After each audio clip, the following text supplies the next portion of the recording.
Aujourd'hui, je vais m'occuper d'un ampli Sound Digital, le 1201 Evox. Donc un 12 kg. Voilà, un peu comme il est. Bon, il est plus ou moins connu quand même. Ce genre d'ampli là.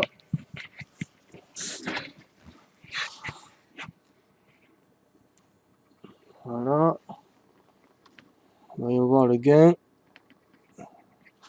Voyons voir le gain pour voir. À quel niveau est le gain?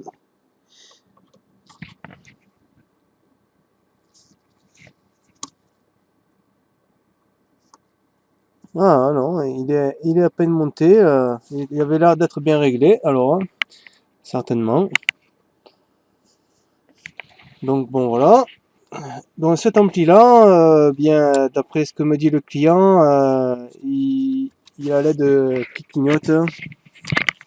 Donc ouais, il y a un souci. On va voir ce qu'il peut y avoir. Je vais l'ouvrir et on va regarder ça. Bon, donc voilà l'intérieur de notre ampli Sound Digital 12 kg. La version 1 ohm. Donc voici l'alimentation avec les bobines. En transformation de courant. Et la partie amplification avec le redressement. Le parti contrôleur est pré-ampli. Donc voilà un petit peu, bon, comment c'est à l'intérieur. Voilà.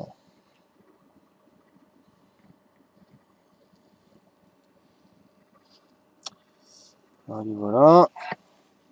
Donc je me suis rendu compte que quelqu'un avait essayé de le réparer ici.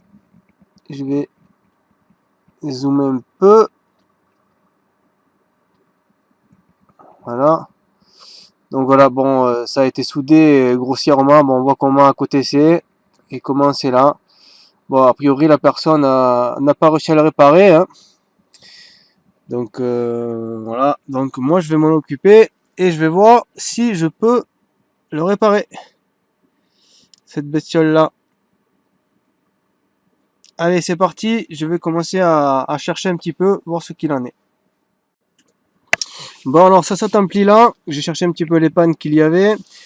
La partie alimentation a l'air bonne en tout cas, à première vue elle a l'air bonne. Par contre, bon, ce côté a l'air bon aussi, mais ce côté complètement grillé en fait. Et donc il va me falloir refaire cette partie là. Et ici là, il y a dans ce grand carré ici là, il y a plein de pannes qu'il va falloir que je répare. Ici là. Voilà. Ça, on va du coup, comme je le vois ici là, ce composant là, c'est d'ailleurs de plus en plus petit. C'est le composant qui va servir de contrôler l'ampli en fait. C'est le contrôleur, c'est lui. En fait, c'est un composant programmable. On injecte un programme à l'intérieur et c'est cette puce-là qui va gérer tout l'ampli. Voilà. C'est la partie, c'est ce qui commence à partir de là, ce qui peut définir que l'ampli est digital en fait, on va dire. Après, il y a les puces de sortie qui sont elles aussi digitales et qui vont attaquer les transistors de puissance de sortie. Voilà. Donc ça, c'est un ampli numérique et non analogique. Bon, par contre, voilà, si cette puce-là, elle a grillé, eh ben, l'ampli, il n'est pas réparable parce que, évidemment, on ne pourra pas avoir le programme de cette puce-là. Même si la puce, on peut la trouver, ben, sans le programme, ça ne marchera pas. C'est l'inconvénient des amplis aussi, et c'est un des inconvénients des amplis numériques. Voilà, si on n'est pas affilié à la marque, ben, on ne pourra pas avoir cette puce-là programmée. Bon, voilà. Donc, ben, bien, je vais réparer ça, je vais tout dessouder. Et je reviens après, on fera un test ensemble, on verra si il y a autre chose ou si ce côté-là a pris aussi mal. Bon, ce côté-là, a priori, ça va, mais c'est pas dit que ce côté-là est morflé aussi. Mais ça, on le verra après, enfin, je le verrai après avoir réparé tout ceci. Donc maintenant, j'attaque le travail. Donc voilà, alors j'ai retiré tous les transistors de puissance qu'il va me falloir remplacer. Il va me falloir aussi remplacer ce petit composant là, celui-là. Alors en fait, il est là, hein. C'est assez tout petit. Je vais voir si je peux zoomer pour voir. Le zoom, là, voilà. Donc, ce composant là, je vais l'enlever et je vais mettre celui-là à la place.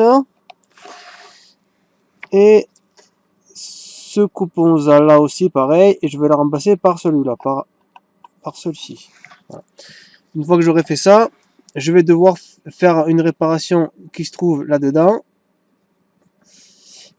Et j'ai vu que ici il y avait un petit souci aussi. Il va falloir que je récupère, mais ça n'a pas pété ici là.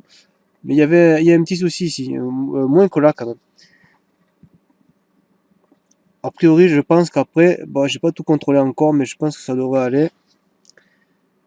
Bon, je vais remplacer ça. Je vais remplacer ces deux petits composants là. Je vais tout nettoyer, remettre les transistors. Ou je vais en remettre peut-être un minimum, juste pour tester, pour éviter de cramer trop de composants si jamais je vais faire une erreur. Et je vais réparer ici et ici. Voilà, je vais faire ça. Et je reviens vers vous.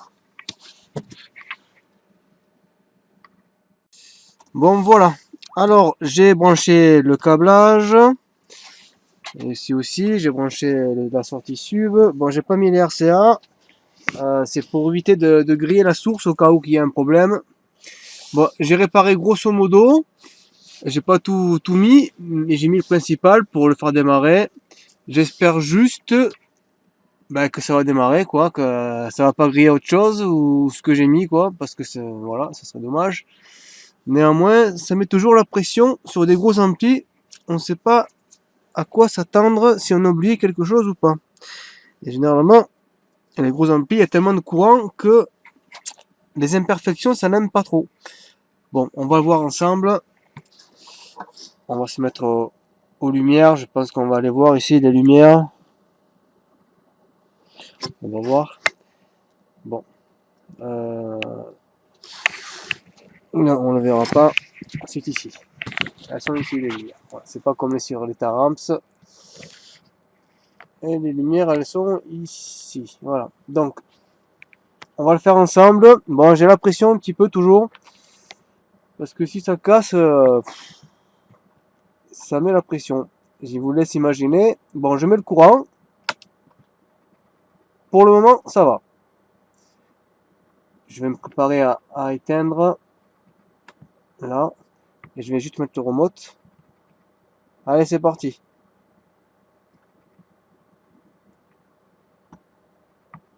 Et bien voilà. Hop. Bon.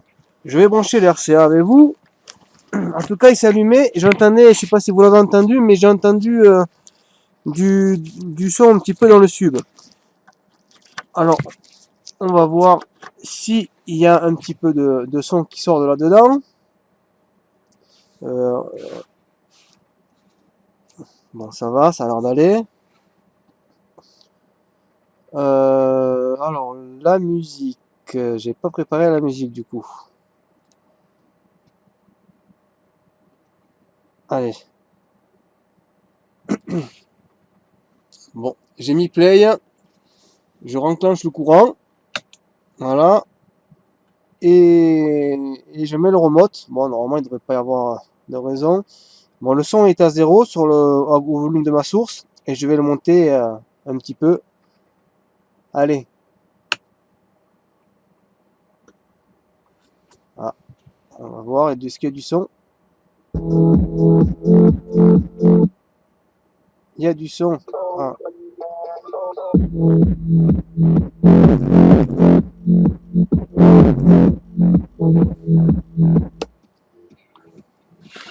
Bon, on a entendu du son, hein? On a entendu du son. On a entendu du son. Donc, ça a l'air d'aller. Je vais remettre, bon, je pouvais pas pousser plus parce que les transistors, après, ils auraient pété. Parce qu'ils sont pas refroidis du tout. Donc bon, je vais m'occuper de ça. Je vais tout remonter. Et je vais tout remonter et on va faire les derniers tests. Bon ben ça va, ça a été bien. Il m'a pas trop embêté cet ampli là, ça a été bien. En plus le client il en a besoin pour aller dans, il m'a dit qu'il allait dans un concours en Espagne. Ça tombe bien, il aura atteint son ampli. Bon, on n'a pas encore fait les tests, on sait jamais, il peut toujours avoir un problème encore. Hein. Allez, je l'éteins. Ah ben il éteint déjà. Là j'ai coupé le courant. Et je vais tout remonter et voilà. Allez c'est parti. Donc voilà, j'allais remplacer les transistors de puissance. Lorsque je me suis rendu compte d'un truc ici. Alors je vais essayer de mettre un peu de lumière. Voilà. Je vais zoomer.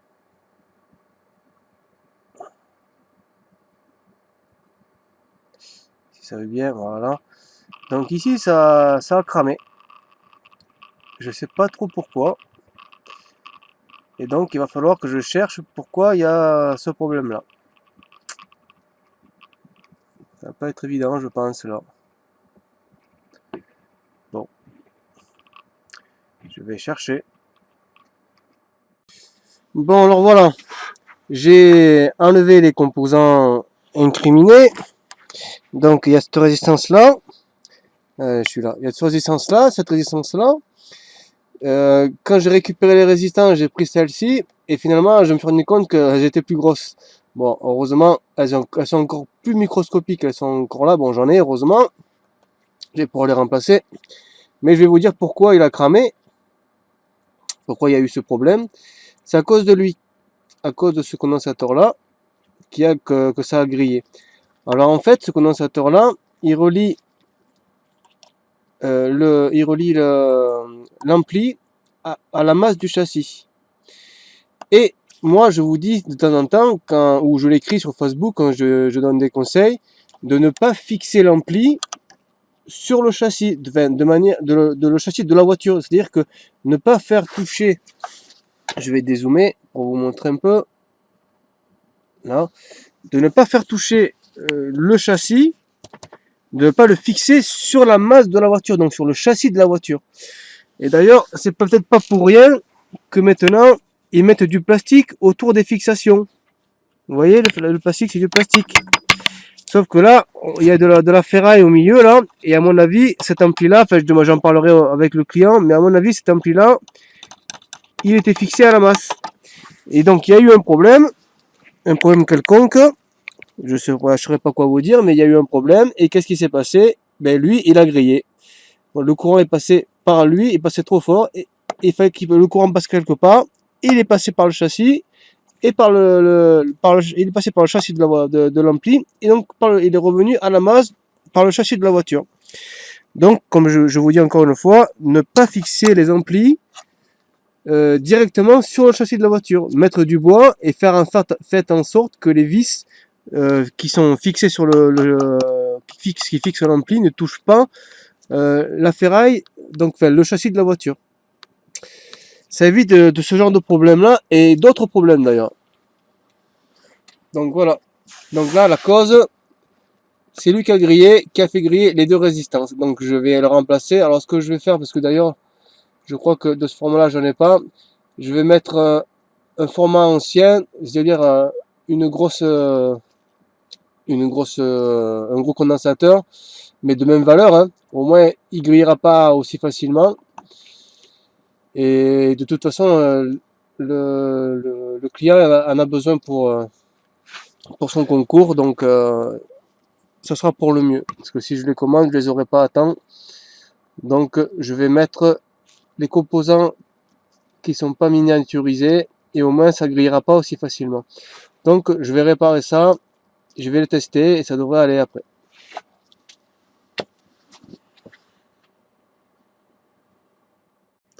Bon, finalement, je vous avais dit que j'allais mettre un gros condensateur là, non microscopique, parce que j'avais pas de cela. Finalement, j'ai pas le gros condensateur, manque de peau, mais je me rappelais plus, mais j'ai les gros condensateurs, enfin, j'ai les condensateurs qu'il faut en fait d'origine. Je les ai finalement. Donc du coup, je vais pouvoir remettre un condensateur normal. Donc voilà, c'était juste pour préciser ça. Voilà, allez, c'est parti. Bon, je reviens encore un petit coup ici pour vous montrer encore un petit truc. C'est que, alors là je vais zoomer, c'est que, il est où voilà, il est là. C'est qu'ici, voilà, ici ça a grillé. Et de ce fait, si je mets une résistance microscopique là, elle n'est pas assez grande pour attraper ce petit morceau ici là. Pour attraper ce petit morceau ici là, elle n'est pas assez grande. Vous voyez, ça s'arrête ici, là. Et ici aussi, ça a grillé aussi. Donc elle n'est pas assez grande. Donc du coup, je vais utiliser quand même une grosse résistance là, ici. Enfin, une plus grosse parce qu'elle sera un petit peu plus longue. Et au moins, je vais pouvoir souder plus facilement. Voilà. Bon, pour l'autre, je vais mettre la normale. Voilà. C'était pour préciser ça.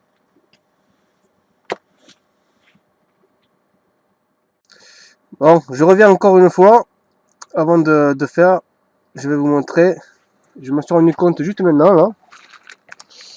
C'est que ici, alors ici, là, où on voit, ici, il y a un trait.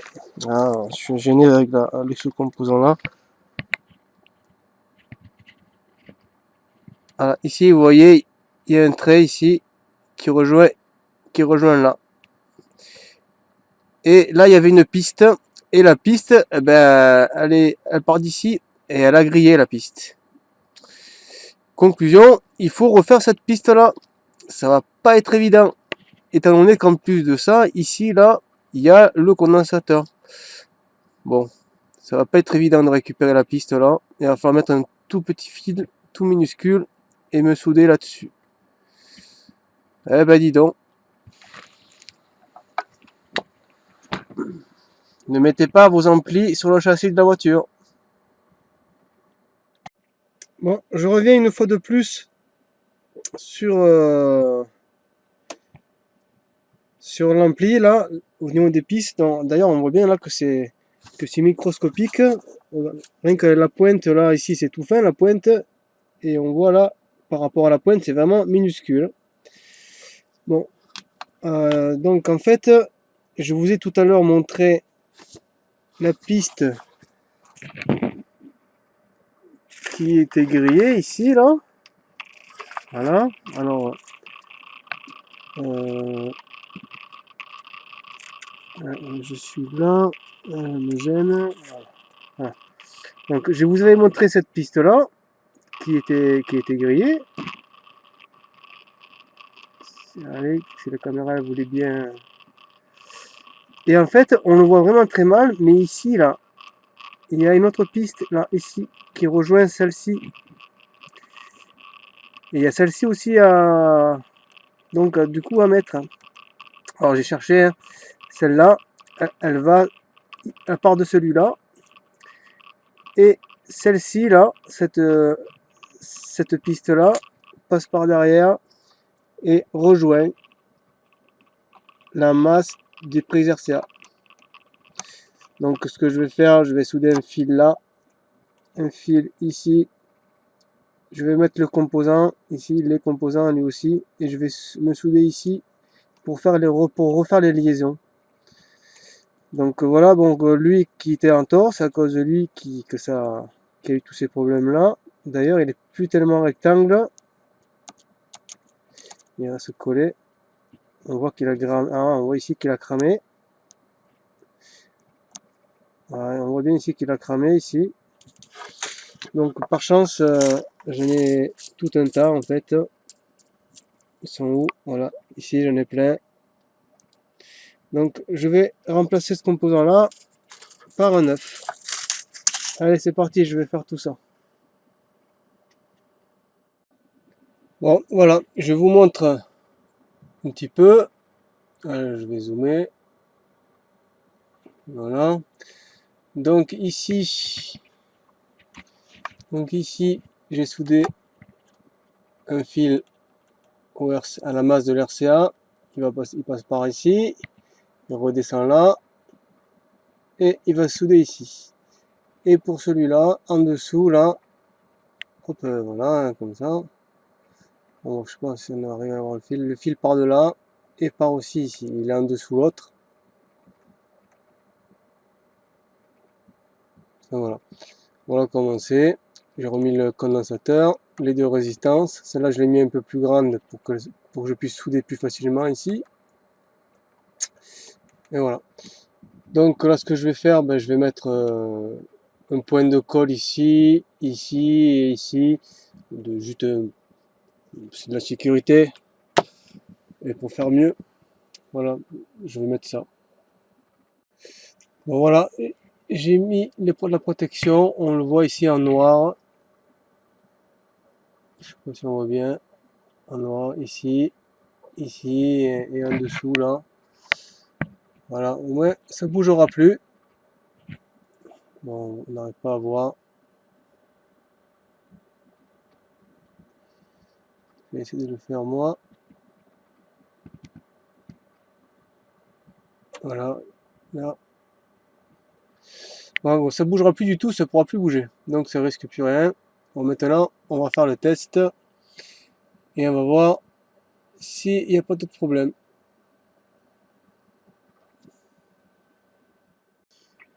Bon, bien voilà. J'ai tout remonté. Comme on voit. Donc là, tout est correct. Et donc on va l'allumer et voir s'il s'allume correctement pour voir si ce que j'ai fait là, je me suis pas trompé ou pas, pour voir si ça va. Donc alors déjà je vais préparer la musique que j'ai pas préparée. On va mettre ça.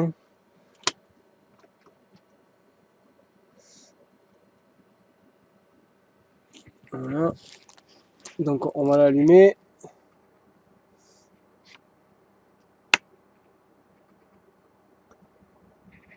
Bon déjà l'ampli s'allume correctement. On va voir si il y a du son. On va voir ça.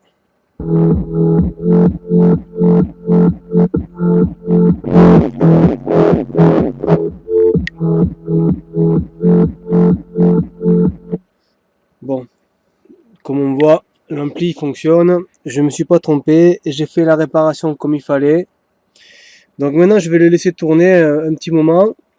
Et si tout va bien, je reviens vers vous et on va le brancher. Enfin, oui, je vais brancher les gros câbles là et on va le pousser pour voir si tout va bien. Allez, c'est parti. Bon, voilà, l'ampli, je l'ai fait tourner pendant un petit moment, il n'y a pas eu de problème. Bon, j'ai branché tous les gros câbles et maintenant on va le pousser et on va voir s'il tient le choc. Hein. Bon, déjà on va l'allumer. Voilà, j'enclenche le courant, on remonte. Ouais. Il y avait déjà, le son déjà était allumé. Bon, on va voir le sud.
Bon, voilà.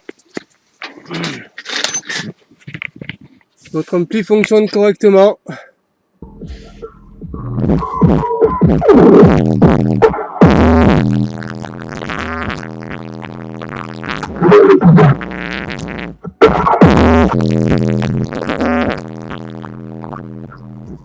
Réparé par Hervé Électronique.